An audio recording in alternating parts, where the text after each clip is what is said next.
The origin of God is the logical continuation of the origin of species, both in a musical sense as well as from a lyrical perspective.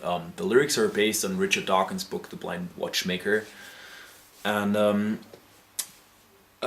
many people think, how can beauty and complexity be the end results of a completely haphazard process? You know, that's hard to understand. But that's a misconception. Darwin never said that evolution was a haphazard process. Not at all.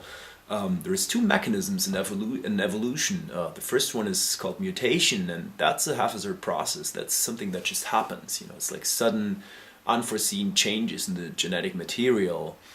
But the second process, natural selection, is not haphazard at all. That's a very purposive process. And that's the thing that a lot of people who don't really want to understand the theory of evolution usually ignore. Dawkins understands and respects the awe that people feel in view of the complexity and the beauty of life, you know.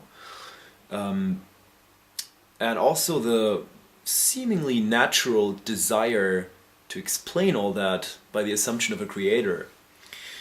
But at the same time, one of his main arguments that is kind of like recurring throughout all his writings is that this very assumption of a creator doesn't really get us any inch closer to explaining the origins of complexity or beauty. And that's the main theme of this song, The Origin of God. The lyrics go, "A prime mover only shifts the problem.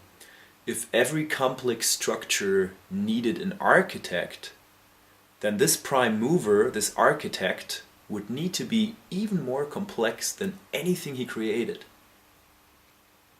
Think about that. It's an aphorism.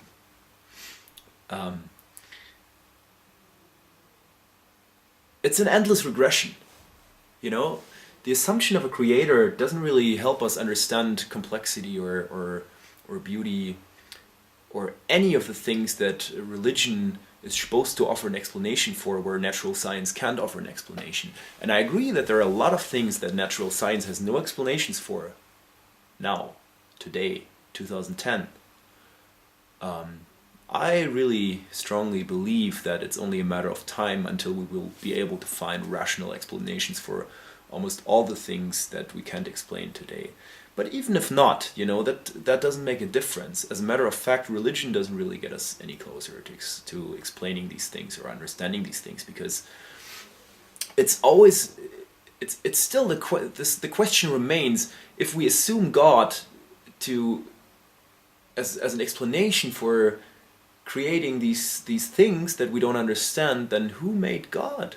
And where does his complexity come from? You know, from out of nowhere? That's just as hard to understand as how the human eye can be the end result of a process of evolution that is that begins with a simple eye of the worm. You know, if creationists find that hard to understand, how the eye of the worm can evolve to the massively complex organ that is the human eye, then I find it very hard to understand how God shall just have been there or come into this world from out of nowhere and created everything else, you know, because God must be an immensely complex entity by himself. So that's the theme of that song, and I appreciate Dawkins for the same reasons that I appreciate Darwin for. Dawkins is the charismatic and passionate spearhead of modern atheism, and I think we need people like Richard Dawkins to help humanity complete the process of enlightenment. Kant defined enlightenment as the how would you say that in English? As man's egress from his self-inflicted immaturity. Der Ausgang des Menschen aus seiner selbstverschuldeten Unmündigkeit in German. And I believe that until we completely rid ourselves of the burden of religion, this process of enlightenment will not be completed. And Kant would certainly disagree with that, but fuck him, you know, he's dead anyway. So that's that song, and musically it is like I said, the continuation of The Origin of Species. Apparently both songs share the same main riff, the same first riff actually, And the second riff is also kind of the same. It's like it's a slightly different rhythmical pattern in The Origin of God, but it's essentially the same chords. And then towards the end of the song, the guitars just thin out. There's like this massive like wall of guitars. I think it's like 9 tracks or something, and it thins out more and more towards the end when there's just one single guitar line standing there. And at the same time, while the guitars thin out, the brass section comes in, first starting with a few trombones in the back, and then towards the end there's like a massive choir of trombones, and then two lead saxophones.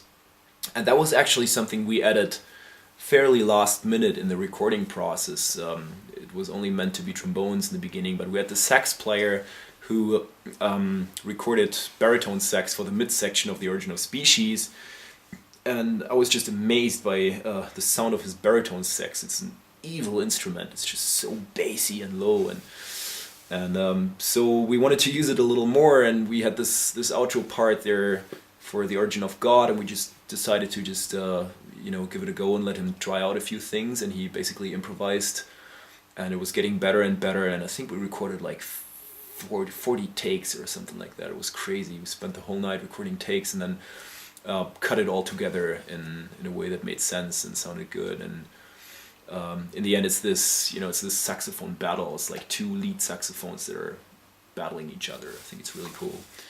And yeah, in the end, it's just trombones then. They're kind of lingering when all the other instruments have ceased. And that's the end of the record, the end of Heliocentric. But there's another one coming, so stay tuned.